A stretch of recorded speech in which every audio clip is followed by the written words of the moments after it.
Okay, finally.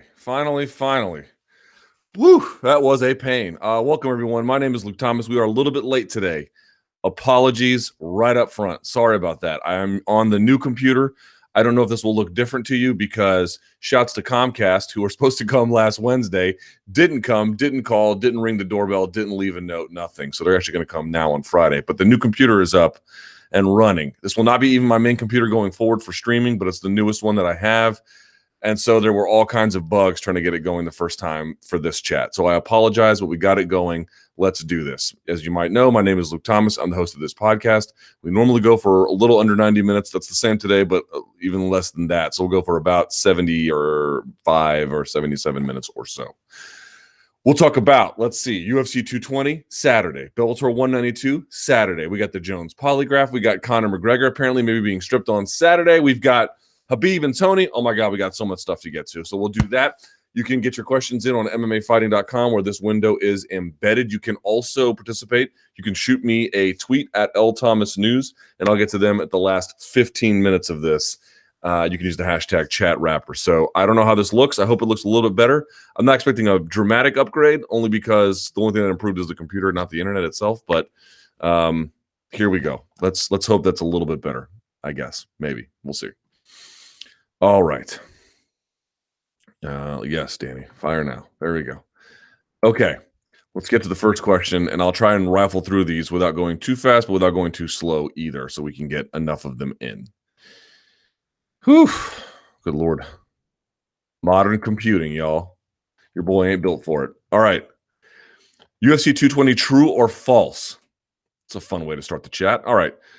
Question one, Miocic Ngannou doesn't reach a third round. I think that has to be true, right? I mean, you get these occasional ones, like you get Stipe and JDS 1. How far did that one go? Right? That one went to what, at least the fourth, if not the full distance, I believe. Let's see. Stipe Miocic. Can't remember exactly how far that went. Let me see here. The first JDS fight, yeah, I went to full fight of the night. So you get and even the Mark Hunt fight, and that was a beating that should have been stopped.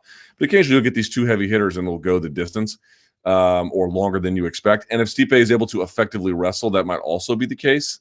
But I just feel like even with that, I mean, the big thing about Ngannou is if he lands, forget about it. The big question for me is I've watched some of his training footage and even some of his like supposed takedown defense that's supposed to be really good against Alistair Overeem. If you guys watch the UFC 220 countdown, looked a little bit unpolished to me, which is to be expected. The guy hasn't had that long of a time in there. So to me, it's like, is he going to get taken down? Well, it depends how Stipe fights. But like, if Stipe really is dedicated, let's say, to the takedown, is he going to get it? Yes. The question then becomes, can he get it again? What if he gets hurt? Right? So for me, it's like there's so much power here, even on the ground, and some liability, but not so much. It's hard to exactly articulate, but suffice to say, I just don't feel like Ngannou, like Emil Weber-Mech was able to hang on against this past Sunday against Kamaru Usman because he had really sort of enough in the tank there to really, from a cardio standpoint, push himself. And I realized it was only a 3-round contest, but nevertheless had just enough defensive wrestling to keep Kamaru working.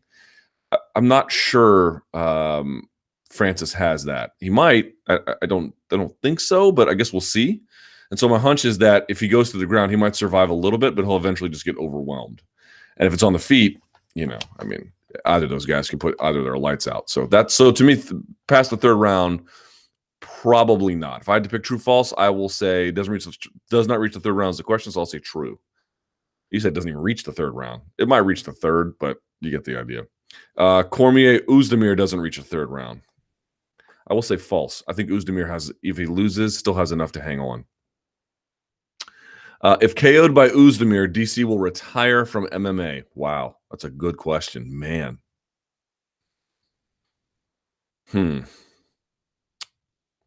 I'll say false, but he'll probably be very close at that point, right? He might want one more shot at it to get redemption or something, but man, he might. If he gets like brutally finished, where they have to like bring in like the stretcher and something like that, his whole family's there. Maybe then. Let's see. They blowing me up. Okay.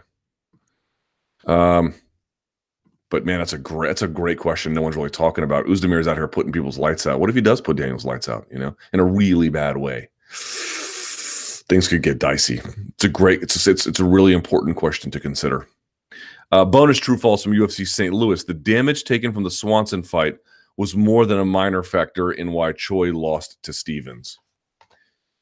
I'll read it one more time. The damage from the Swanson fight was more than a minor factor in why Choi. No, false. That is not true. I just don't think it's true. Okay, so please, I would highly, please, Jesus, have these people listen to me when I beg them to watch it. And some listen, and I do appreciate it. But for the ones who don't, show them the way, Lord. Please watch my Monday Morning Analyst. We talk a little bit about this. So if you're watching that fight, why did the first round look different than the second round? Here's why. If Choi is out there jabbing and then 1-2ing and then like 3-2ing, right? Or 2-3ing, whatever. If he's really working his hands in a sort of steady, consistent way, minding his distance, chopping with the leg kick, and then as Stevens blitzes him, just gets out of the way, boy, he wins that fight every time, right? Which is why he won that first round pretty cleanly. He's got good combinations, good shot selection, good accuracy. You know about his power, you know about his hand speed, and he was really good about minding his distance. Here is the problem. Why did he lose in the second round? This is a point that needs to get brought up more. And I've been trying to make it, and your boy, you know, they don't want to hear me, but something to say about this. I'm sorry. How many times have you heard an analyst, forget about me, but I bring it up all the time too. How many times have you heard an analyst talk about the fact that when you get pushed, if you look at the octagon, there are two concentric octagons inside of it with like black tape, or at least a black line, and they're very close in space together. Right, and they're closer to the fence than they are the center. How many times have you heard analysts say things go badly for one reason or another when a fighter gets backed up behind those two black lines? How many times have you heard that? You've probably heard that over and over and over and over and over and over and over again. It is a consistent theme that shows up. What happened in the first round was that Doo-Ho Choi did a pretty good job of backing up, but he was backing up at a lot of linear paths. So I was trying to figure out what exactly the stance switching of Stevens was doing, and I'm sure it had other purposes than this one. But one of the major ones was Stevens would blitz, and then in the course of blitzing, as he's moving, switch stances, which would prolong the linear path backing up, right? And at times he was doing it at different angles, but what he eventually was able to do is, once he began to get, he got kicked in the face and then they began to trade a little bit. But from that, what you noticed was that Stevens was able to push him back in straight lines, switch stances in between to keep pushing him back, to prolong the linear path and retreat. And once he got Doo-Ho Choi behind the two black lines, it was a completely different ball game. From there, he was able to basically just tee off on him. At that point, Doo-Ho Choi retreated to sort of a more familiar version of himself, a more instinctual version where, you know, he's just trying to slug it out with Jeremy. And that's, you know, he could win that way too. It's just not going to be as easy for him. He lost that fight because he got outsmarted. No one wants to say that, but it's true. Or at a bare minimum, Jeremy Stevens used a smart game plan and sort of veteran experience about how to deal with a younger guy and make him commit to old mistakes, right? At a bare minimum, that's what you want to say. But Stevens was ultimately the better fighter. Doo-Ho Choi has this hype around him, and I think a lot of it is deserved. But he clearly has some issues about adhering to a game plan and having the skills necessary to keep composure under fire. And this is the other point I want to go back to, being behind the two black lines, because now if you're Doo-Ho Choi and you can back up away from somebody, well, on that, if there's open space, he's going to beat Jeremy Stevens. But when his choices are, I can go left, I can go right, and now I'm stuck in this space, well, then he turns into a completely different fighter. Jeremy Stevens, once he got him there, it all changed. Go back and watch the fight.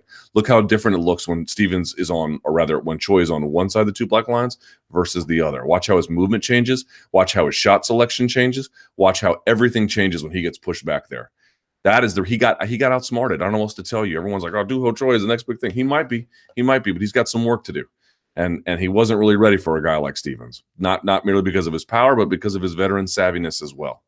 Now, here's the other point about this that also needs to be reconciled. We talked a lot about like what really, with this whole Mayweather-McGregor thing, like what really is the difference in boxing? And we're talking about people saying, well, you don't have to train. If you're McGregor, you don't have to train jiu-jitsu and wrestling. You just focus on boxing. And I mentioned before that was just addition by subtraction, because yes, you're taking away those things, but there's other components to pure boxing that don't exist in those contexts that you train in normally for MMA purposes, and B, there's also a level of skill refinement that is significantly higher that, as you saw, makes it very, very hard to win. Okay, here's a great example of it. In a ring, you're basically in a square. You have 4 right angles, each of them 90 degrees. Yes, that is what you have. Okay. In the course of that, you have to be able to move around the ring and guide yourself in a way where you don't get trapped against the ropes. Now, eventually, even if you're really good, somebody who's a very good pressure fighter like a Triple G is going to just back you up. It's impossible to avoid it in some level. But I have to tell you, if boxers had an octagon to deal with where they could escape one way or the other, they would be in heaven, because that is if you have this much space and now you have like that, you have opened up the exit angles dramatically. Here is a great example. Ring generalship in boxing is significantly better than cage generalship in MMA on average, for 2 reasons. One, it has to be, because they are working in boxing in a significantly more confined space. That's the first problem. And the other problem, of course, is that they're able to devote way more attention to it. They have way more funds for it. They start earlier, all the things we talked about before. But that ability to escape at an angle, like I'm doing the Wu-Tang thing here, but you get the Wu-Tang, you get the idea. They have exit angles like this as opposed to exit angles like that. And it creates for much better footwork, much more dynamic ability to get off, in that boxing case, off the ropes, out of a corner. Now, sometimes guys want to retreat against the ropes, like the rope-a-dope. Some guys, they want to retreat to the corner. You saw, to an extent, you saw Floyd do that against Cotto. But generally speaking, most boxing coaches are going to tell you, get your back off the ropes and get your back out of the corner, because bad things are going to happen to you there. Here is a case where I'm not even picking on Choi, because this happens to so many fighters. They get put behind the 2 black lines, and then their game completely disappears. That should tell you a lot about their ability to exact cage generalship, their ability to move around. Footwork is not just switching stances or exiting off at an angle from a punch, or staying on the balls of your feet like Frankie Edgar and you're constantly moving. All that. It's a lot more than that. It's a lot of evasion as well. Holly Holm ducking under and then turning against Ronda. Now, Ronda made it easy on her, but you get the idea. Exiting at those kinds of angles. Now, yes, there's more weapons. You can get kicked in the head. You can get taken down. It adds some complications there. I'm merely saying your game shouldn't disappear just because you get pushed back. You should be able to right the ship again. And I think, so you're asking me, like, was it good for him to be fighting a guy like Stevens after fighting a guy like Swanson? Probably not. I think Doo Ho Choi is only 26 years old. I do think he has a bright future. And I think it's pretty clear at this point, going up against these battering rams that they keep giving him, that's going to cause problems. But I don't think that's why he lost. It didn't look to me like he was out there dueling and his game looked the same and he just couldn't take a shot, or he just withered under the pressure. No, his game changed. As soon as he had the pressure, as soon as his back was here, it was game over. All right. Stipe Miocic versus Francis Ngannou. I don't want to jump the queue, but let's ask me who he thinks will win on Saturday night, Francis Ngannou or Stipe Miocic. Like you, I don't have the first effing clue. I don't know. If you're asking me 2 weeks ago who I think, I thought Francis was just going to run over him, to be honest. You're asking me this week, as I speak to you right now into this microphone, I kind of feel like Stipe might have something for him. I honestly don't know. I guess if you're asking me, you're putting me on the spot, I guess I'll say Stipe, but not with a great degree of confidence. You might have a strong degree of confidence. You might have a great reason to believe in him, and I'm not here to talk you into it even further or talk you out of it for another reason. I'm just saying it's a really hard fight to call. I just feel like, on average, in general, skills win fights. And while power is sort of a skill in a way, or at least the ability to consistently deliver it is, and it's certainly a weapon, I think Stipe has more skills. So, but here's the thing. Even if Francis loses, I don't think that's the end of, like, I think a better question would be is, within the next 2 years, is Francis Ngannou a heavyweight champion? To that, I would probably say yes. Maybe that starts on Saturday. I don't know. But I do think he is championship material, which is a separate question whether or not he beats Stipe on Saturday. But right now, at this look, by Friday, I could have a different opinion. because it's hard, man. It's really hard to figure out what's going to happen here. It's hard to understand just what kind of, when you blast a guy out in the way he has, you don't get a lot of tape. You don't really get to see him put through the ringer. So what we have seen from Francis has been nightmarish, and that Kimura he had on Anthony Hamilton was crazy. And you might say, well, if his ground game could do that to Anthony Hamilton, that's amazing. But, well, okay, Anthony Hamilton ain't Stipe Miocic. And Stipe Miocic can wrestle his ass off, and he could take a shot too. So it's hard to say. It's really, really hard to say. But I'm going to lean ever so slightly at this moment towards Stipe.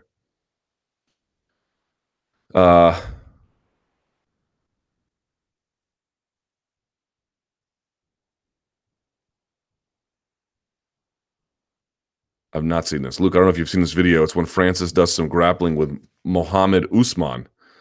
And 2 times Francis is on his back with Usman on top. Watch Francis explode to get up. Let's see. This is 3:48. I'm not going to watch the whole thing. Let's get to the training, boys.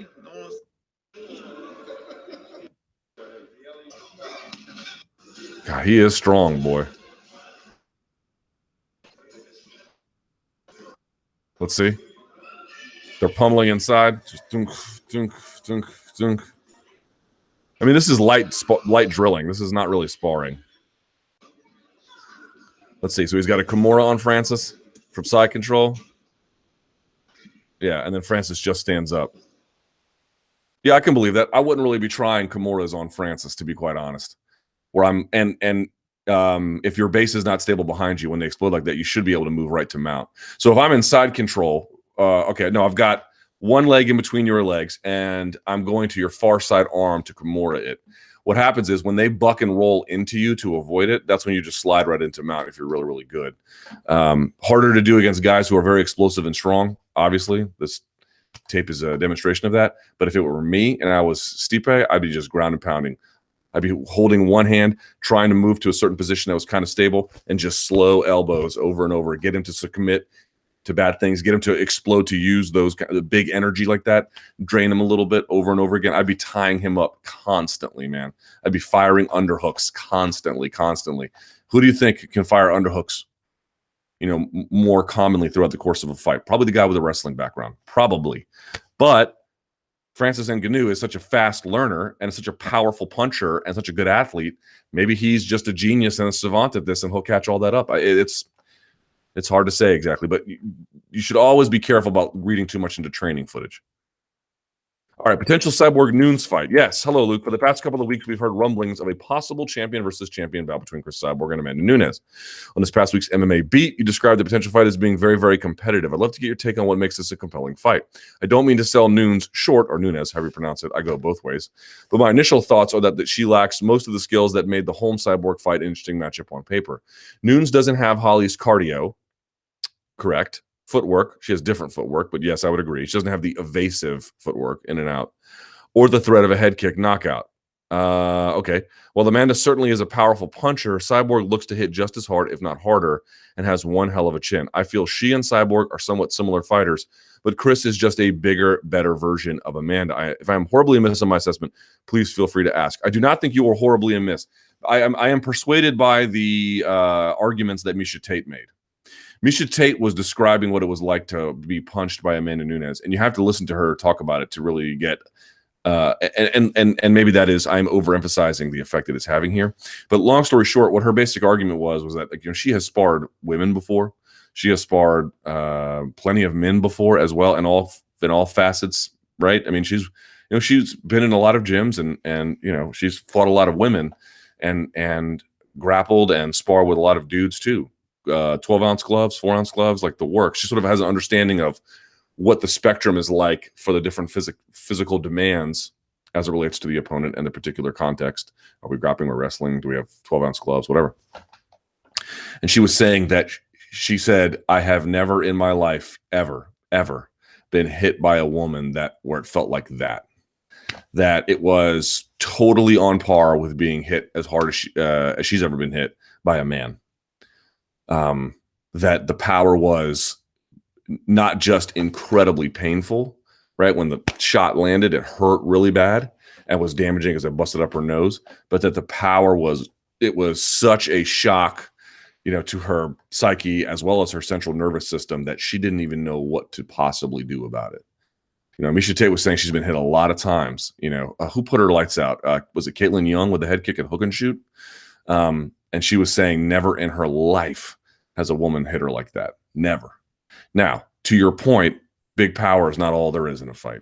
There are things like footwork and cardio and other considerations. And if there was something to be noted there in this fight with Cyborg, as that this reputation she has as this bruising marauder, which we've talked about a lot, is really an outdated way to look at her. She has steadily worked on her technique to the point now where she has skills. She had this overwhelming force of nature before, but now she has skills. She has footwork. She has head movement. She has a jab. She has patience with her offense. She's got a diverse array of weapons. And so that has in some way made her less of a, tiger mauls a deer kind of thing, but it has made her much harder to beat. And I take your points well. I mean, if you wanted to argue against Amanda Nunes's case, you've addressed some great points. I just feel like on the other side, if you want to sort of look at the positives of this, one is that I think that somebody with big power like Amanda might be able to mute or shut down some of Cyborg's offense or just get straight up beat by it. I do think Amanda Nunes has enough ability to knock out Cyborg. Fundamentally, I think that's true. Not whether that is in the end true, but that's my sense is that is absolutely true. On top of that, her cardio, I agree, is not great, but she would not necessarily get overwhelmed on the ground, at least early. And what you saw in the clinch with Holly was that Cyborg said eventually she wasn't worried about the double underhooks because she knew there was going to be no takedown. That would be a little bit different with Amanda, but the point being is I think even physically and close she could match up with her. So your point probably is that, which I would agree with, that as the fight goes longer, it will probably become less and less competitive, to which I would agree. But I think those first 3 rounds, I stand by the argument. I think they would be very competitive. Very competitive. And if you saw the Arena Bars fight, what you took away from that was, you're right, Cyborg can take a hell of a shot, but it's also that if you can put some knuckles to chin on her, and that was also a bit of a skills issue there, but if you can put it on her, you can shut her down a little bit. And a shut down Cyborg, a lesser version of what she is a much more manageable task. So again, you could pick Cyborg. I think that's fine, but we should take seriously the upsides of Amanda Nunes as well. Bellator UFC head-to-head. Yes, sir. I'm kind of excited about it. Are you guys not excited about it? It feels like overkill. But here's the good news. The good news is actually that the top 2 fights, and there's a couple other ones on this UFC 220 card. So the top 2, then a handful of other ones are good. All the rest of them are not very good. It's not a good card. However, if you take the best of the main card, which is basically the entire main card for Bellator, and then you take the best of the UFC 220 card, you've got a great weekend of fights. A great weekend of fights. So looking forward to that. That should be a lot of fun. Okay, first let me think of all the content uploaded on MMA Fighting. Yes, of course, blah, blah, blah. You give a thumbs up, subscribe to the channel as well. That's because you're a great person. All right, on Saturday, Bellator and UFC go head-to-head. Who do you think has the best main card? Bellator does. Well, I'll talk about that. And do you think that Bellator may hinder the UFC pay-per-view numbers since they are on free cable TV? Probably not. Probably not. This is going to be an interesting one to see. This is the first big event for both organizations. It's the first event period for Bellator, and they're coming out of 2018 in a bang. Man, what a very interesting beginning to 2018. And Spike, well, I should say, Paramount now really has a back up against the wall. I don't think is right, but something to prove, I do. I do think that's right. Look at what they're doing, man. They got rid of Jimmy Smith. They brought in Big John McCarthy, so they're making changes to their booth. We'll see how that goes. They signed Jay Glazer. They're going to have this desk. Who knows how that's going to work, which they've done before, I realize, but now they're having different pieces of the puzzle here. They're putting a lot of money into this. They're at a prestigious venue by and large. They've got arguably one of the best fights they can put on in their roster, which they've now demoted to a co-main event. I know they're calling it a double main event, but there's no such thing. And then they've got this other fight, Chael versus Rampage, on top, which is probably going to do better for them ultimately in terms of the metrics, but could end up being a bit of a dud, potentially.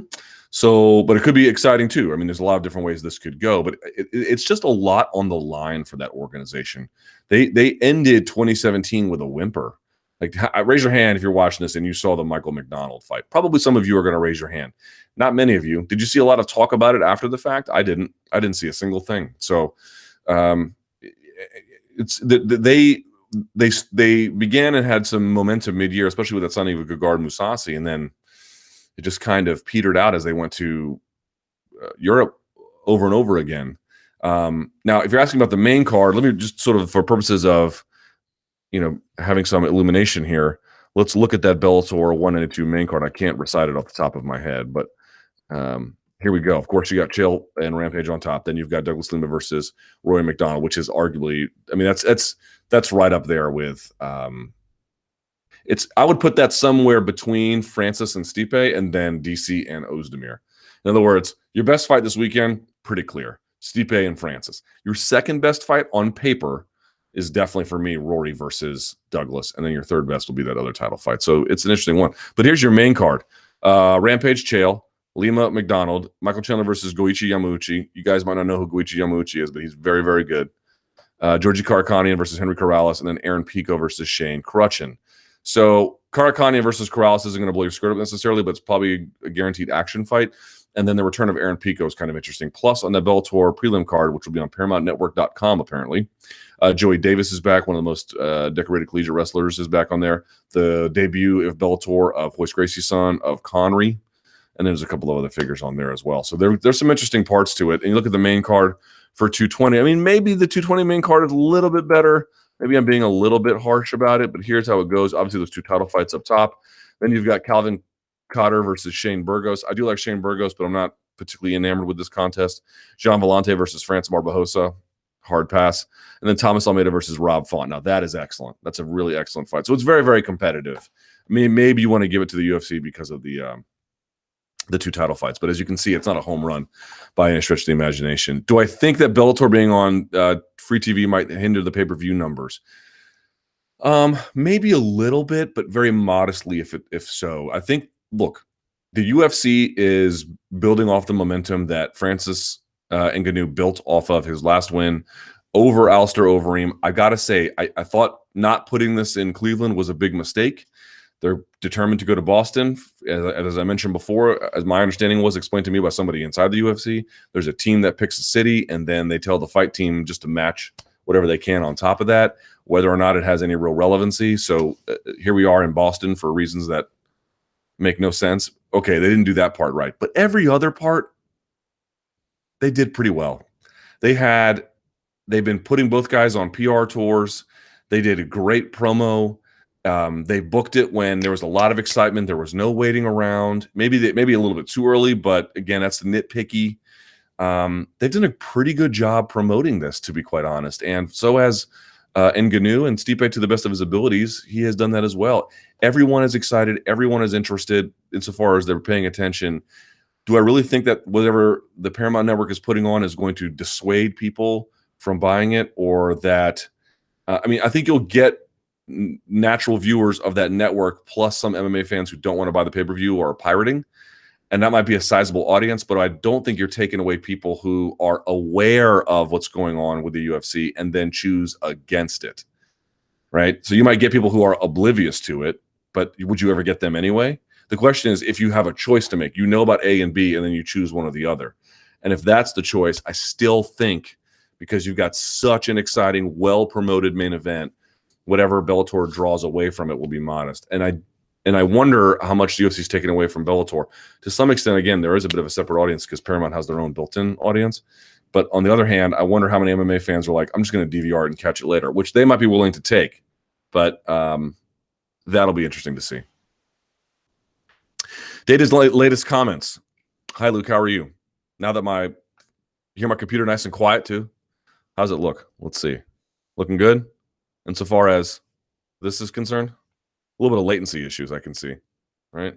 Yeah, there's some latency issues, but it's not so bad. All right. In his most recent outburst against a fighter, Dana White went off on Kamaru Usman, saying he had a boring fight. The crowd were booing him, etc. And he was in no position to be making fight demands. Dana seems to not like the grappling-based fights, and obviously as a promoter prefers the more exciting stand-and bang style. Another example of this is his comments about Woodley's boring fights. I don't think anyone would blame or should blame Woodley, as the pay gap between being a champion compared to being a normal fighter appears to be huge. So why should Woodley risk losing the better paydays? I'm not sure what you mean. Where do you stand on all this? Should fighters be concerned about the types of fights they put on, or should they just look for the win no matter what? Cheers for all your content from Ireland. Well, salutations to the Irish.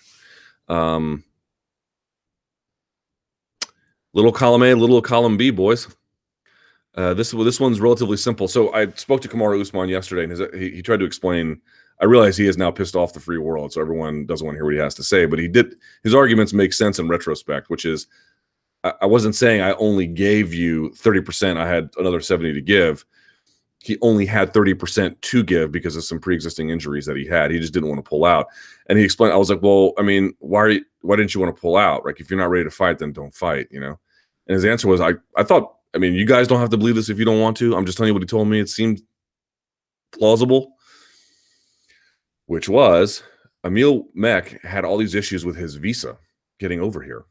And if he pulled out, it wasn't clear that, you know, yes, he already, once you get a visa, you're fine, I suppose, up for a limited amount of time. But, you know, the fight had been moved. It had been rearranged. It had been there was a lot of complications in sort of bringing it to life. And then to pull out later, that wouldn't get him money. And B, it would also ruin this other guy's opportunity. He was just like, I can probably win at 30%. So why not just go and try? Now, he inarticulately fumbled that pretty badly in his post-fight interview with Paul Felder, but that is sort of his argument there, which I think there's, you know, I don't know that makes him you know, Osama bin Laden level of worthy of hatred, but that's just me. Now you're asking, like, should fighters be concerned about the types of fights they put on, or should they look for the win no matter what? Basically, the answer is more of column B, a little of column A. The reality is, if you lose, they're just going to punch you. But if you have this attitude where I don't care what the promoter says, I'm going to fight the way I want, well, that's fine as long as you're winning. But there's a couple problems with that. One, once you stop winning, they're gonna quickly forget about you. And number two, even if you are winning, your path to getting the rewards of those wins comes a lot slower. So those are the choices you have to make. So in the case of Usman, I don't think he chose necessarily to fight in a boring way. He chose to fight in a way where he could get guaranteed the W because there wasn't a lot of other opportunity. However, I think that there are times where it's not, do I need to look exciting? The question is better phrased as, are you being unnecessarily risk averse? Are you not going for extra things that you could be because you fear that for whatever reason they'll go poorly for you, even if there's not a lot of evidence to suggest that is true? And if there's evidence to suggest that if you put on an exciting contest by being a little bit less risk averse, I'm not saying throwing caution to the wind. There are many gradients of risk aversion or a lack thereof. I'm just saying you have to make some calculated decisions to consider what Paul Felder did against Charles Oliveira. Now, some of that was ill-advised, but he told me he was not supposed to go into the guy's guard, but once he was there, he felt a little comfortable, and he realized the way to beat this guy is to go right where he's at and put it on him. And that's what he did. He went right into his guard and began to hammer him with elbows, and he was right. It worked. It ultimately just completely shut him down. He went to work on that boy.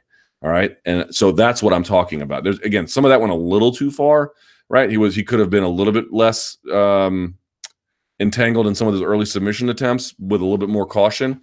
But once he was in the guard, he did have the right idea. It wasn't to stand back up and start slugging it out. It was take it right to him where he was and smash him, show him who's the boss here.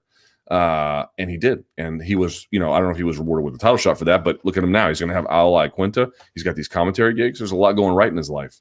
So you have to balance those two. If all you can really do is get the win, then just get the win. But if you can get the win and you can get it in a way where you can do it decisively, if these are things you can train around and actually plan for and execute, then perhaps you should. I always go back to look at the GSP we saw against Michael Bisping, a lot less risk averse. The one that always really bothered me was the GSP against Dan Hardy, because he was in Hardy's guard and he was, you know, trying various submission attempts. And my God, Dan Hardy's resiliency in some of those positions was outrageously good. Like just insane levels of perseverance. But you didn't see a ton of ground and pound from St. Pierre. And I didn't necessarily think, given the skill differential at that time, that Dan's guard was necessarily a huge submission threat to GSP, who was already a black belt at that point. I'm not saying Dan's guard is bad, but I don't know that it was enough to necessarily submit GSP from there. It's already hard to submit somebody from the guard anyway, especially if there's a skill gap. And I didn't see a lot of ground and pound. There was some, but not much. He kept trying to go for a pass, tight control, and then some kind of submission. To me, that was risk averse. That was risk averse. Not every performance St. Pierre's had has been risk averse. That one was. But, then there's those I like Paul Felder. Okay. Wrestlers in the welterweight division. The welterweight division has a lot of high-standard wrestlers at the top of the rankings, and all can use their skills to smother opponents if allowed. So you've got Woodley, Covington, Usman. Magny's not a wrestler, but I know what you mean. GSP if he came back. How do you rank these welterweights in order of their wrestling ability alone? You mean for MMA or just like pure wrestling? Pure wrestling, it's pretty simple. I would go... Well, and then you're talking about freestyle or folk style. Because freestyle, I would say Usman. Folk style, maybe Woodley. And then Covington. And then after that, GSP and Magny. But if you're talking MMA wrestling, I would go GSP, then Woodley, then Usman. Or maybe I would go GSP, Woodley. Yeah, then Usman, then Covington, then Magny at the end. Firstly, how do you rank what do you think is the best way to match up these fighters going forward for the division? Matching up, what's interesting? Matching up welterweight and lightweight is not hard. It's real simple. Almost every permutation works. It's the same Nick Diaz thing. Hey, you want to see Nick Diaz fight a gorilla? Yeah, sure. That'd be awesome. You want to see Nick Diaz fight this guy? Yes, sure. Great. Let's do it. If you're asking about individual matchups relative to what the division needs or guys who are in close proximity, you can ask somebody else about that. This is 2018. I'm going to pay attention to that a lot less. I merely believe that, get Till to fight Wonder Boy, get Covington to fight Usman. Put Jorge Masvidal up at 185 and have him fight Michael Bisping. I don't really know, but there is a lot of easy ways. You could go Usman and Ponzinibbio are in close proximity to one another. There's a lot of ways you can go with this one. So any of those would work. So you say, and someone says, the likes of Woodley, Till, Ponzinibbio, Perry are generally stand-up fighters. You could do Perry versus Neil Magny. That'd be a lot of fun. Is the best idea to test out the wrestling of these guys by matching them up with a top wrestler, or should the wrestlers be matched in order to cancel each other to go skill and force them to engage in stand-up? Nope. This is the Ultimate Fighting Championship, boys. You can't beat a wrestler. You don't deserve to wear a belt, period. And if you want to be a top 10 fighter, then that's what matters. So you can't beat Kamaru Usman? Oh, well, right? Or if you can, you're a beast, right? One of the two. You cannot wrestle Colby Covington? Oh, well. Feel sorry for you. It's a part of the game. Learn it. Lightweight division, lack of schedule. Currently only 3 fighters, Vic, Trinaldo, and Iaquinta, in the top 15 in the lightweight division have had a fight scheduled. Paul Felder's not. Where's Paul Felder ranked? I actually don't know the answer to that. Where is that boy ranked? Let's see. Yeah, you're right. He's not ranked. Interesting. Okay, let's go back to the question.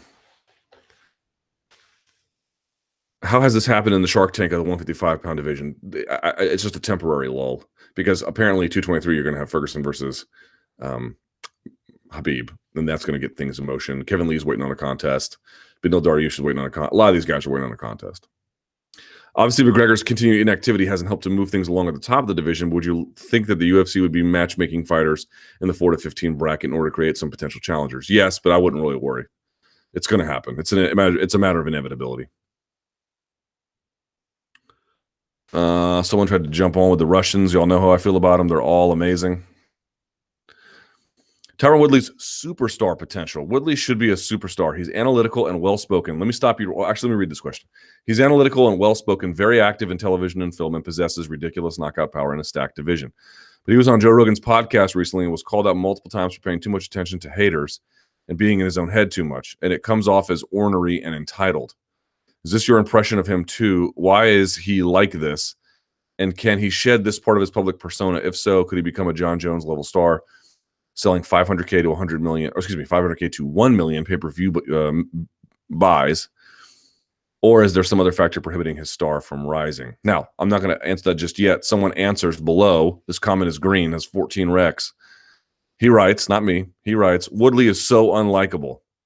That was one of the worst JREs I have ever listened to. Woodley kept contradicting himself, saying how he hates the sport nowadays with money fights, but saying he wants to fight a GSP, a Diaz, or a Connor.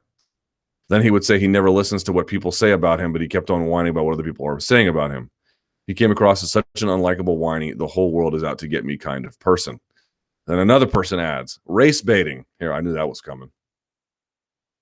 Do not forget all the race baiting he did, saying that MMA fans do not like black fighters, which is untrue. He simply cannot understand the fact that they do not like him because his fighting style is boring, and he contradicts himself all the time. Did you watch part of the JRE where he asked why who did not like his fights and said it was boring, and he really wanted to play the race card, but he knew Joe would call him out on his bull ass? All right, well, I have not seen this, so I can't comment about any of those appearances. But you're asking about the question, why isn't he a bigger star? I think it's because, well, first of all, you say he's analytical and well-spoken. Let's start there. Number one, he is an incredibly bright guy. And I think on top of that, you ever heard Tyron Woodley break down fights? When he's on that desk, he might be the best guy there, right? He is excellent at breaking down fights, especially for TV. He's got a good, quick coach's style. He's got a sharp eye, a keen mind. And I really like it when Tyron Woodley is on that desk on Fox Sports 1. I think he does a very, very good job, and he might be the best one there, period. Okay, that needs to be noted right up front. He could do that kind of thing all day long. So, with that in mind, why isn't he more well-liked? Well, it seems to me that there's probably a couple of things happening. One is that you're right. There is a little bit of trying to have the cake and eat it too, where you're sort of bemoaning these larger factors about the game and then embracing them on the other end. I think there's been some of that. I don't think that's exclusive to Tyron Woodley, to be fair, but there's probably some of that. I think the other part is just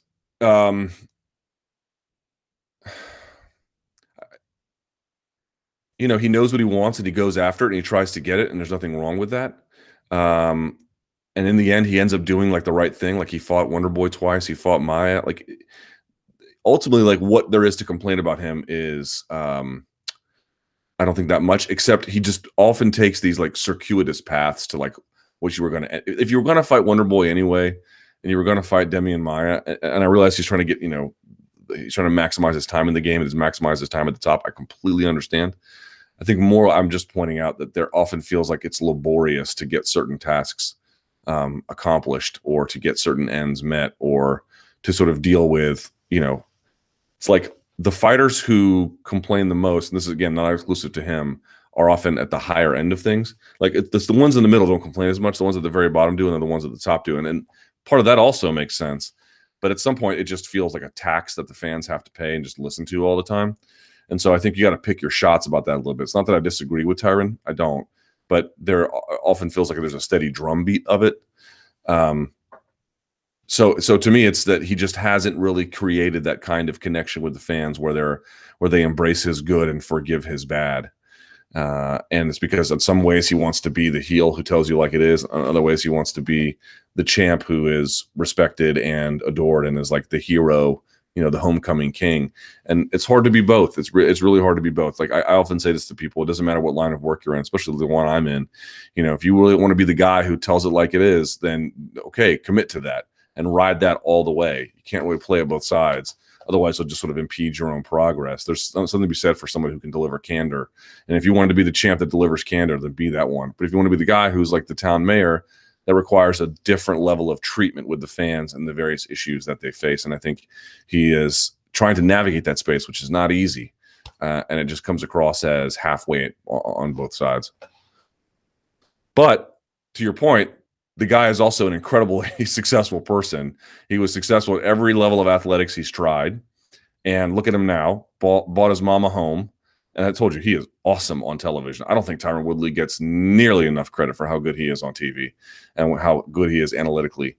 And I think he's figuring all of this out. These things aren't just manifestly. I mean, they might feel like they're manifestly obvious to you or to me sometimes. But when you're in that space and you're trying to figure it all out, it's not so easy. It's not so simple. I think now he's probably got enough feedback and understanding of what works and what doesn't. So let's see if he can make some adjustments. But I just feel like, he got off on the wrong foot, and then he tried to right the ship, and then that got him pretty far, and then it's been a tug of war with him. John Fitch in Bitcoin, wasn't he getting his purses paid in Bitcoin? Is he balling now? I don't know. Do you know how he's doing financially? Would you entertain getting an interview with him to talk about his Bitcoin adventures? Hard for me to overstate how little I care about Bitcoin. Oh, which is hilarious. Would love to hear Luke's thoughts on cryptocurrency. It's hilarious. And someone goes, Luke just got broadband internet from Comcast. You think he knows anything about cryptocurrencies? JK. That's hilarious. Yeah, well, I mean, look, if I could get a better service for internet out here, believe me, I would. The other one is what? RCN? I mean, I'm not going to RCN, although maybe that's just as good. But look, point being, cryptocurrencies, I don't have a particularly strong opinion on this. I know that there's a lot of people who really believe in Bitcoin and other, Bodog coin and Litecoin and Dude Wipes coin and whatever else everyone is coming up with these days. Look, we don't really know a lot about cryptocurrencies, which advocates and acolytes of cryptocurrencies don't want to tell you. I think the two things that stand out to me in a very alarming way, and data was shown this week to establish this, they are very susceptible to manipulation by individual heavy traders. And that is incredibly scary. And the people that seem to be their biggest acolytes are also what Nouriel Roubini would call gold bugs, people who really don't like the way in which our financial system operates. They want to tie the dollar to the gold standard, which is, archaic economic thinking. These sort of like Ron Paul folks were like, we need to go back to the system when the dollar was pegged to gold, which any person with any degree of, post 1970s economics literacy would tell you is probably a really bad idea. Dating back all the way to when Nixon unpegged it is a good thing. There are other problems with our financial system, but going back to gold is a problem. The last thing I'd say about cryptocurrencies that kind of bother me a little bit is how now we're getting to the point where you had like, who was it? Mark Cuban saying that people can buy tickets with Bitcoin next season. I guess we'll see. But up to this point, it's been treated as an asset, not a currency. Oh, did you see that? People are looking at like, look at my stock report. It's not a stock, but it's in the it's on the public exchange one. But like, let's look. I bought. It's like buying shares of Apple. Are my shares of Apple up? Rather than something that is what it's supposed to be intended to be, which is a currency. They're treating it like an asset. Well, which is it? Right, which goes back to the whole pegging the dollar to the gold standard. That's also archaic. So my answer is I don't really know enough about cryptocurrencies to say yay or nay. I do not own any cryptocurrencies. I'm not opposed to it. My brother-in-law has some. He's a very smart, financially prudent guy. He's a big believer in them. I guess we'll see. But I will just tell you this. The last thing I'll say about cryptocurrencies is their desire to get involved in MMA in terms of sponsorship is probably the biggest red flag of all. If that doesn't remind you of Full Tilt Poker, and Bodog Fight all over again with sort of these like shady fly-by-night operations that all of a sudden feel like they're everywhere and embraced because they're hot and new and feel like they're financially solvent, but ultimately are just sort of a front for nothing, then I don't know what to tell you. But I've been around the game long enough to know that let's wait and see is my attitude. Let's wait and see. Maybe Bitcoin is the future. I am not saying it's not. I would just need to see somebody who doesn't think that. I would need to see somebody who thinks that someone needs to advocate it to me who doesn't think that tying the gold standard to the dollar is a good idea, or tying gold to the dollar. Okay, the Volkan question. We've done this a million times before. I'm going to skip that one. Your technique talk piece about the growth, evolution in MMA, your reflections. First of all, thanks to a great piece full of insight. You're welcome, but it wasn't my insight. It was their insight. Could you share your reflections and comments on some of the perspectives brought up by the panel? What stood out to you? What surprised you? What did you disagree with? What was the most eye-opening? Who impressed you the most? And for those who haven't read it yet, you should, and there's a link in there. So I'll go through these quickly. What stood out to you? The fact that so many coaches noted you could be fighting some guy on the prelims of, UFC, whatever lunar crater that they're holding an event on, and this guy can go out there and switch stances and has very, very effective striking. They all noted that like there's no more gimmies anymore. The guys on the bottom of the card aren't like, some jiu-jitsu black belt who, has 2 fights in MMA and is coming over just to run people over. It doesn't work that way at all anymore. And sort of that stood out to me. Okay, what surprised you? I'm always impressed by their analysis, in part because I don't anticipate, like, I don't know what they're going to say. So what surprised me? Nothing has surprised me other than which is, let me explain what that means. On the internet, no one is ever surprised, right? I could publish any piece of news. Dana White launches Jon Jones in a rocket ship to Mars. Someone would be like, I ain't surprised. It's the internet, bro. I'm not surprised. No one is ever surprised on Twitter. No one ever claims surprise on Facebook. No one is ever surprised on anything on the internet, when in fact, in real life, of course, everyone is surprised. But everyone likes to pretend like all these things that happened are some Francis Fukuyama end of history, or whatever. It's not that at all. What I mean to say is not that I knew all that already, but I wouldn't say I'm greeted with surprise. I'm greeted with fascination or intrigue. That when I read this, I find it very, very illuminating and interesting for Brendan Gibson's elbow, or Dan Hardy's sort of a Goldilocks theory about what the appropriate weight is. I thought that was really highly interesting. Daniel Cormier's look behind the jab and how important the jab is, and how you can win a fight with the jab. Or Ray Longo going a bit of a different direction, where if you just sort of have these essential attributes, then they can carry you forward. These are not things that I necessarily considered, but I think that they all ring true to an extent, and I think that they're all illuminating. What did you disagree with? What did I disagree with? Not much. I didn't really read anything, and I was like, that doesn't feel true to me. I don't know that I stood out of my chair and cheered, but what was the most eye-opening?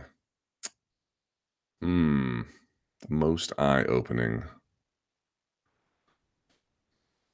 Maybe Dan Hardy's Goldilocks theory. Probably that one, because that was one where I've been kind of like stirring in my head if that was true or not. Not exactly the way he worded it, but whether we had thought about this weight class issue fully enough, and I thought his was illuminating. Who impressed you the most? Some of the newer guys: John Wood, Ivan Flores, John Crouch. I had not spent a lot of time talking to. I got a chance to speak to him for this, so a lot of good ones. A lot of the good ones. And actually, what I really want to do with Technique Talk this year is I want to talk to some guys I just haven't talked to. Like, there's a guys I go back to the well with because they're just reliably smart. And by the way, Jimmy Smith noting that spinning attacks are not just gimmicky anymore. I thought that was a really smart observation. Small, but he didn't write much, but it's a big idea.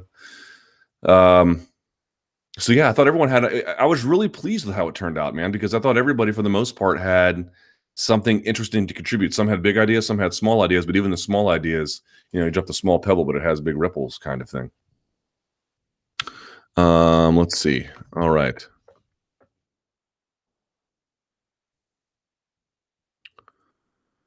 Paige Van Zant and how to handle a broken arm. All right. Between rounds 2 and 3 in her fight against Jessica Rose Clark, PVZ told her coach that her arm was broken. What do you do as her coach? The sensible thing is to stop it, but to be fair, the coach, PVZ, said it so casually you could forgive her for thinking it wasn't as serious as it was, and she didn't seem to be in great pain. But let's say the coach knew it was broken. Do you let her fight on and risk more damage or a more severe fracture? And let's say PVZ was 2 rounds up, which she wasn't. Does that affect your decision? And where do you draw the line? We've seen many fighters fight with broken hands, which is also stupid.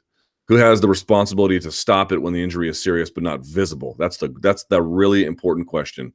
The corner, the fighter, the ref, the doctor. Great question, because the visibility is the function here.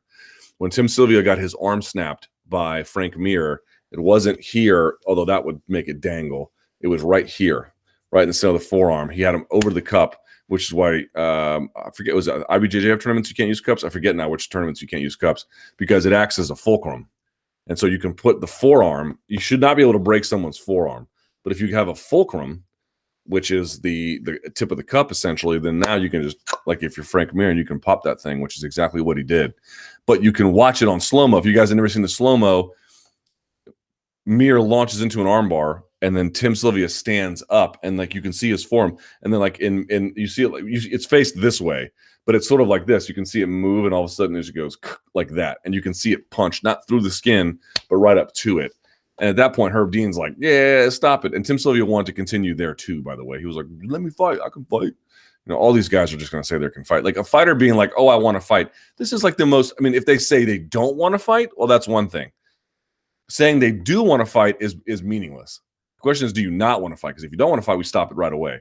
Saying you do want to fight, okay, all y'all want to fight. I mean, that doesn't mean anything. Now, if it's not visible, this becomes very, very hard. So I don't want to beat up on his coach too much. And you can even argue, as some have said, she won the third without it. It wasn't like she was going there and taking a beating. So let's speak to the actual circumstances, not the hypothetical ones. If you know it's broken, whatever. Let's say how you just somehow know, you have a responsibility as a cornerman to stop that contest. I don't care if they leave your camp. I don't care about any of that stuff. You could potentially do long-term damage to this person by letting them go out there. They can get viciously KO'd because they can't use their arm. You don't know what's going to happen. But the coach, she said it, but the coach is like, I mean, maybe she's just feeling bad. They don't really know. Fighters can get in their own head sometimes. I can understand that. And she went out there and she fought okay in that third round. I understand letting that one continue. I think, though, here's the problem. The problem for me is not the Paige Van Zandt case was a clear one where the corner should get stopped. The problem is you hear the same arguments for why you have a borderline case like this one, and I would side with the coach here. The problem is that you hear these arguments in cases where it's clear-cut. Someone should have done something. You hear the exact same line of reasoning. Here's the major issue. Number one, I had Jeremy Stevens on my show, and I asked him, Gilbert wanted to quit on that stool, which I completely understand when he fought him before the last fight. Remember, he was getting leg kicked to death, and he was like, I don't want to continue. But I don't know if he said it that way, but he was like, I think I'm done. Or what? He said something to that effect. They kind of browbeat him to go back in there. They didn't do him any favors. Here's the problem. We valorize taking an ass whooping in MMA. We valorize taking a beating because if you can't win because you're injured or you're in pain, all right, you can't do that. But we always treat it like the next best thing you can do is to go out there and get your ass whipped. Right? Just take it. Take it like a man is what we say. This is an incredibly idiotic thing to promote. I'm assuming that if you're at the UFC level, you're going to have a degree of pain tolerance and sporting character that will, I trust that it's at a high level. You don't need to go in there and take absurd levels of potentially career-altering damage just to show that you can. I mean, what is this, fear factor? This is idiotic, but this is ingrained in us all the time. That's the first problem.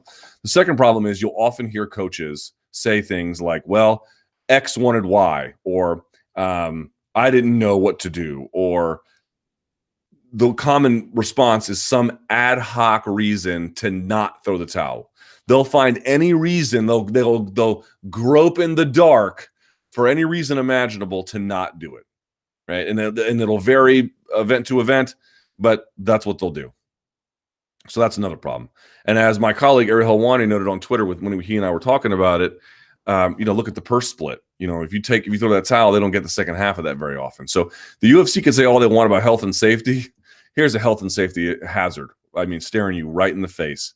We have a problem in MMA where people who are charged with protecting somebody don't want to do it, in part because they don't believe in that protection, or they don't believe they're the guy to make the call about their protection. I don't know how to fix the first problem other than just sort of this re-education campaign.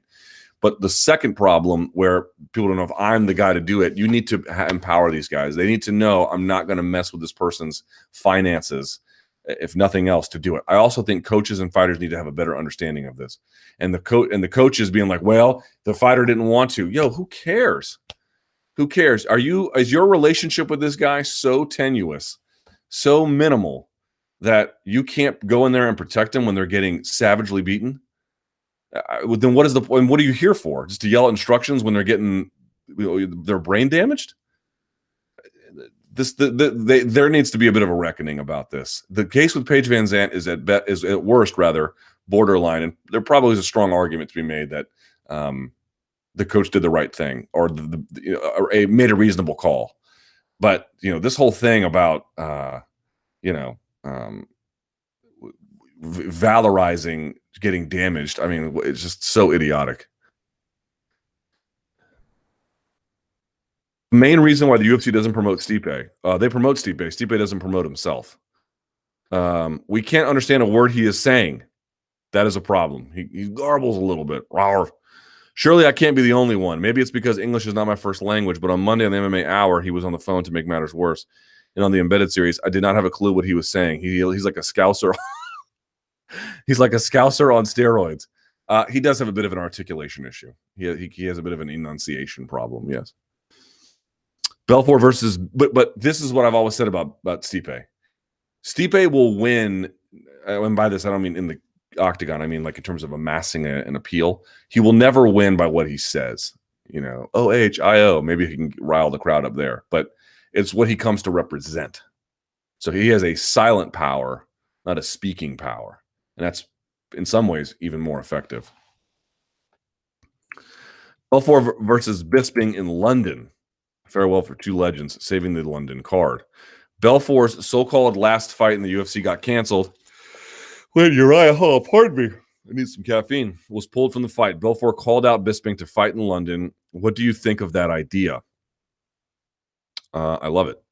Bisping seemed dismissive, but Dana and a little money might persuade him. Belfort versus Bisping in London would save a lackluster London card and would be a good farewell party for two legends. What do you think? Yeah, I love the idea. He doesn't, and his reasoning was apparently he doesn't want to look like a dick. And, you know, I like Michael Bisping very much, but here's what I would say. Feels a bit late for that, but I don't think he's a dick. But here's what I'm saying. I mean, your reputation is pretty much what it is at this point. One fight ain't going to make or break it. Now, I guess he doesn't want to end it on a super ugly note. I think he wants to go on some kind of hero tour, which it's his last fight. It's his call to make. You know, you have to respect that. He's in a tough position because, you know, him and Vitor do not have pleasant history, which goes without saying. And two, I think he had a different vision for how he wanted this all to end. But if you're asking me, am I interested in seeing that contest? Yeah, like 1,000 times out of 1,000 times. I love everything about it, and I don't think I'm alone. But I would just say, if you're worried about your reputation, like that's sort of, it is what it is at this point. You know, I don't know how much, you know, we're talking about your last fight of your career. I don't think you can really change a lot of minds. I mean, I guess he wants to leave him on a positive note, but you can still do that without it, you know? I don't know.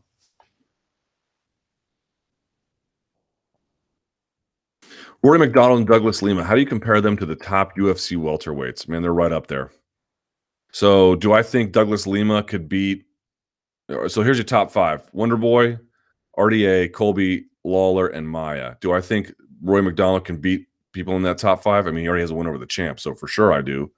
I do think he can beat Colby Covington, and he can probably beat RDA as well. Obviously, Wonder Boy, he had some issues, so maybe not, but he's a minimum top three. Douglas Lima, you know, I would put him at a bare minimum top 7, and we'll find out this weekend if maybe he's even higher than that. Douglas Lima might be the most underrated elite fighter in all of MMA, irrespective of weight class. He's that good, but is he good enough to beat somebody who is really, really, really good in, or perceived to be really, really good in, Rory MacDonald? I don't know. So MacDonald, easy top 3, you know, top 5-ish for Douglas Lima, somewhere around there. But that's just my impression as of today. That could change depending on how things go. Are we still good? I can't even tell because my computer's so quiet. Yeah, we're good. Look at that. Money, son. Money. So it says, I think Rory and Lima would beat everyone on the UFC welterweight roster. They're the top 2 welterweights in the world. I am so stoked for their fight this weekend. I wouldn't put it past them. That seems a little bit ambitious, but yeah, they're extremely talented. Volkan Johnson comparison. In the trash talk building up to UFC 220, DC claimed Oezdemir to be the JV version of Johnson, who DC has already beat. While that is, of course, mainly provocation, how do Oezdemir and Johnson compare in your mind? What advantages does the current contender? I would say Oezdemir has a much better ability to go the distance. I don't think Oezdemir, up to this point, has changed the way opponents fight against him to work around a central skill. Now that they've done that to their detriment, but I think DC is going to be the first one to fight him with respect for his ability to land shots quickly in close proximity. So historically that hasn't been true, but it might be true for this one. I just think he feels like whatever Anthony Johnson had that he lacked in terms of resiliency, he more than made up for with athletic ability, power, and then a background in wrestling. Volkan might be able to have some of the more resiliency, but there's no way that he can match up with him in the skills department. I mean Anthony Johnson, or the power department, especially if you fight him in a way where you are taking that into account, unlike Serkinov, unlike Manoa. And so in that sense, I think that's how they compare. It's not a great comparison, but there's something to be said for it. Let's go to the Twitter machine if we can. It is 2:15. So I will take your questions. You can tweet me at @LThomasNews, and you can use the hashtag #ChatRappers. Of course, someone put up the Wu-Tang thing. All right.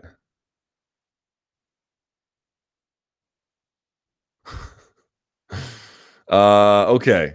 Any chance Bellator put Rory and Lima in a co-main so it will air before the 2 UFC title fights?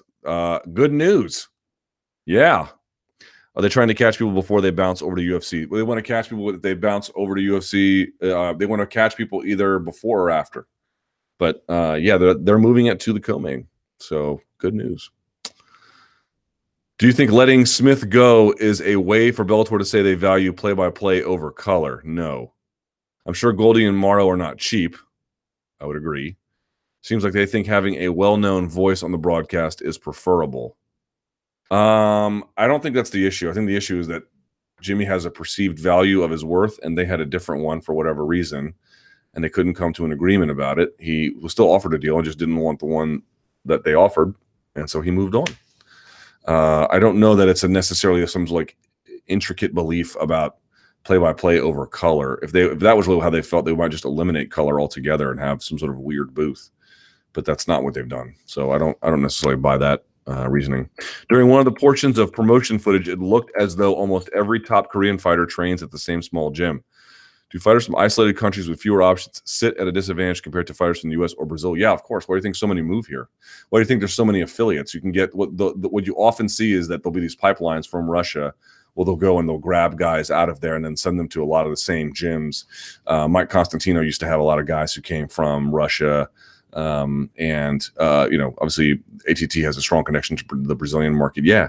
I mentioned this before. Someone asked me, like, how is John Kavanaugh going to be remembered outside of whatever happened with Conor McGregor? And the answer is, I don't know, because we'll see how things go. But the other part is that I don't know what kind of recruitment SBG does, which is to say they might do some. I literally don't know, because I know anytime you bring up SBG, everyone just gets unbelievably sensitive. I'm literally saying I don't know. The only thing I am raising as a thing to you is that just like elite colleges are concerned, the way you stay relevant is not merely that you have great best practices or whatever, but if you live in Albuquerque, do you really think that you can just pull from the people of the town of Albuquerque and beat up people from all over the world? That seems not realistic. What does seem realistic is that you recruit fighters, great ones like Jon Jones from Endicott, New York, or George St. Pierre on occasion when he was coming down with Greg from, Montreal, or you get the idea. You bring you other people from around the world or in the country come to you. That's really how you stay relevant in this context. So yeah, I mean, look at all these guys who have connections with M1 who have gone all to the same gyms outside of the country at times, or Tiger Muay Thai, who pulls in a lot of people as well, right? There are these places that pull pipelines because there may not be where they're from the world-class training they need to get world-class results. Very, very common. OSP needs someone to fight, and there's not much at light heavyweight for him at the moment besides Glover or Shogun. If you can't secure one of those, what about David Branch, the former World Series of Fighting light heavyweight champ who seems game to fight anyone? Yeah, sure, but I mean, he's already beaten up on Yushin Okami. How many middleweights does he have to fight this year?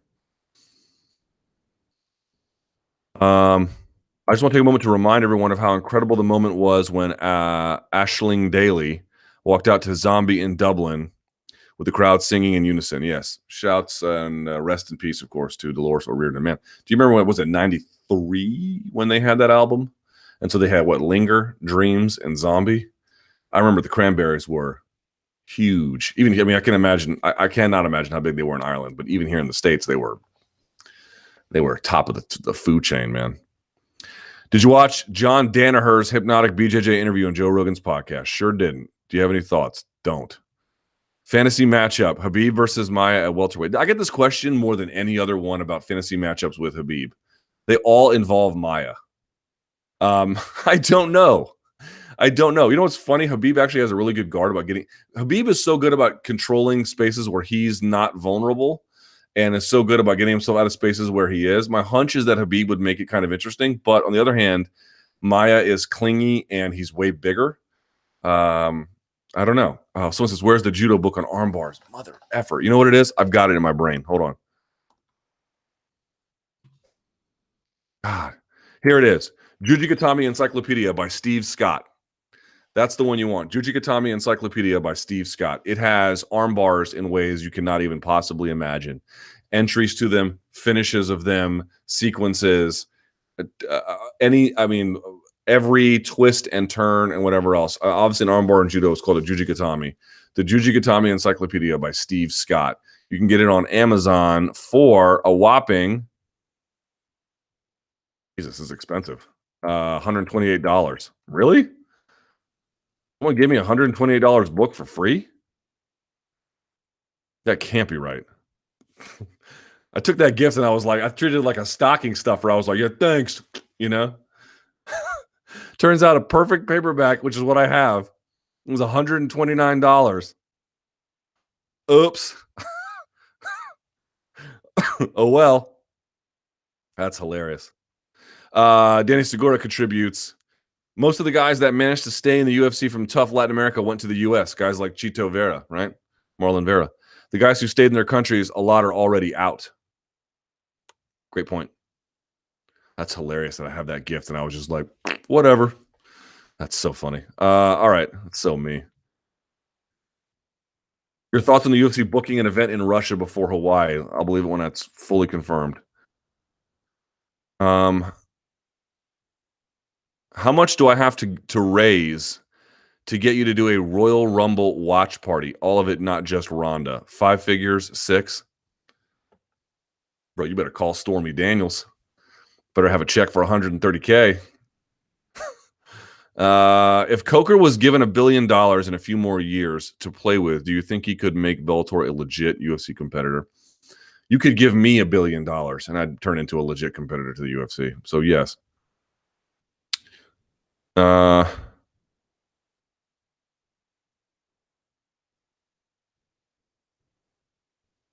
Someone says on the JRE, Jeff Nowitzki showed a graph showing that the testosterone nanogram to milliliter disparity has drastically reduced from Q3 2015 to Q3 2017. Is the T quarterly chart a sufficient objective measure of the claim the UFC is a cleaner, not safer, or better sport? I don't know. It's a good question. I will bookmark that and I will get back to you. It's a great question. I don't know the answer to that. Okay. Do you think that despite pay-per-view being down significantly, that we may be underestimating the recurring revenue UFC is generating through Fight Pass? No, I do not think we are underestimating. I think we probably have a pretty clear sense of it. If Fight Pass was some kind of revenue boon for them, I think we would feel it, right? We would feel it because they would be doing a lot more with it, and they're not. If it was turning in like gangbuster dollars, I think you'd see a lot more enthusiasm about it. I think the problem is that it's been fine for them, but not some dramatic success. Someone says the video quality from the new computer is noticeably better. Great improvement. And it's just the beginning, y'all. Got a lot of improvements coming. I bought a PC tower. I got a really good PC tower designed strictly for streaming. Now, it's not going to be here till about like a week or 10 days, but wait till that thing gets here. All right. If Volkan Oezdemir beats Daniel Cormier, what does that do for his legacy? I actually don't think it really matters. That matters is the strong word. It would matter. But the bigger issue is the losses to Jones are really what's out there. Beating Oezdemir kind of keeps him in place. Now, it would drop him down to the notch, but then the question would be like, well, he's 38, 39. How much can you really expect from him at this point? So it's not that it wouldn't matter. It's not that it wouldn't harm it. I think the issue is that beating him doesn't noticeably add to it. Then the question is, what can you do to noticeably change that short of fighting and then beating Jon Jones? And the answer is, I don't really know. It's a tough one. Is there a reason why UFC 220 is so top-heavy with the rest of the card filled with unranked fighters? Could be that's what they had available. Could be that the fights they wanted to make were not ready. Could be that they just owed those guys fights and they wanted to put them all there together, and they felt like if we've got these 2 fights at the top of the card, we don't really need a whole lot else. Some of those guys have a regional relationship, so it can just be a lot of those factors all put together. Let's see. I understand it's a tough sport, but don't you think the amount of pullouts for fights is getting ridiculous? Any solutions? Well, if parts of the pullouts after the fact are a function of folks getting a call and a fight is offered and they say, hey, yes, I'm going to take this fight, and then they realize, I don't want to take this fight, and then they do it later, well, then the problem could be mitigated by some kind of arrangement around that. And there's probably a variety of solutions. Again, my belief is that what we should do is create an insurance fund, a retirement fund, rather, I'm sorry. We should create a much higher pay structure, but that we should, I think, remove some matchmaking control if we can from fighters, because it would be much more consumer friendly. I'll just be quite honest about that. But in any case, that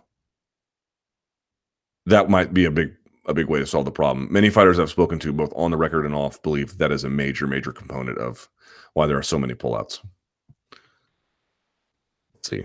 With news breaking about Latifi pulling out his fight against OSP, who realistically could step in? I don't know. Belfort, Branch. It's the second time someone's brought up Branch. Or does it make more sense to shift OSP to the Orlando card? I feel like no one is talking about the Charlotte Fox card. You know, the wooing at the Charlotte Fox card is probably going to be unbearable. But you're right. I think shifting OSP off of this card at this juncture is probably the best. UFC 223 already has, ostensibly, Habib Tony, Felder Iaquinta, Double K versus Herrig, Taisimov. Love me some Airbag Taisimov. And allegedly Zabit Magomed Sharipov. Is that already a more exciting card than 220? Yeah. Are you kidding? That's a great card. And it's going to be in Brooklyn? Come on, y'all. That's the easiest question I've ever had to answer. Sean Sheehan, who cheers for the very inferior Man United, wants basically to know what it would take to get Ronaldo back. Y'all can have Ronaldo, boy. And people don't understand the point about Ronaldo at all in this one. So I had someone tweet me today, he's like, when he's back scoring goals again, you're going to look foolish. Did I say he's never going to score again for the rest of his eternity on a soccer field? No, that's not what I said at all. I am sure that he is just having a bit of a rough period. He'll have a nice period, and everyone will go, oh, Ronaldo's back. Yeah, how old is Ronaldo? What is he? Is he 32 now? Cristiano Ronaldo. He is 32, and in February, so he's about to be 33 here in, 2 weeks or so, 3 weeks. I've got bad news for you. Soccer players don't age necessarily all that great.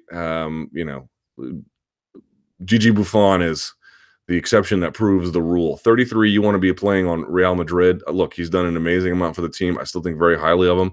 I still think he has probably some good playing years, but here's the truth. He played at least some kind of a role, either overtly or indirectly, in dissuading Mbappe from coming to Real Madrid. And I think he would do that for as long as he's there. I think people are like, why aren't there more Galactico signings, unless you want to count James? But that was back in 2014.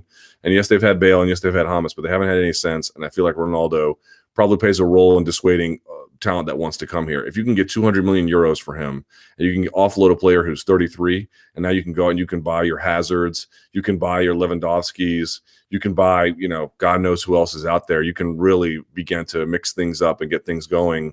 You could get an Aubameyang. You can do a lot with a lot of that money, and that's just in the forward positions. Forget about, tying up the back line. I don't think you need a whole lot of help in Madrid's midfield in terms of its defensive holding anyway, but you get the idea. You can do a lot with that money. So to me, you got a guy who's 33 years old who not only is not performing the way he's supposed to, he's a selfish player, which I'm fine with, because he has historically been good enough to be selfish. But if you're going to be selfish and old and you're worth 200 million euros and there's other guys who want to come here, not a hard choice for me to make. He's been an amazing asset to the club, maybe the most important one in the last, 5 to 10 years. But time to go. All right. T-chart. Thank you, buddy, for that chart. I'll take a look at it and see what I can come up with. Last one on this. When will Habib be considered among the greatest of all time? 25-0 at lightweight. Can't see him losing at lightweight. Should have fought Alvarez at 205. Would already be champ. Got to win a title. None of that means anything until you win a title. Win a title, and let's see where he goes from there. But 25-0, while an incredibly impressive resume, not enough to be considered a GOAT yet, because there's a lot of other guys who have gone even further than that. Maybe they have losses along the way, but they've achieved higher. So there you go. All right. Thank you guys so much for watching. I greatly appreciate it. I hope the camera quality was a little bit better this time. So yeah, it's going to be even better going forward. Comcast is supposed to be here in 2 days. Should be money. Subscribe to MMA Fighting below. Like this video. Stay tuned. There is an MMA beat tomorrow. Ariel, Esther, Casey, and Dave Doyle are all in Boston.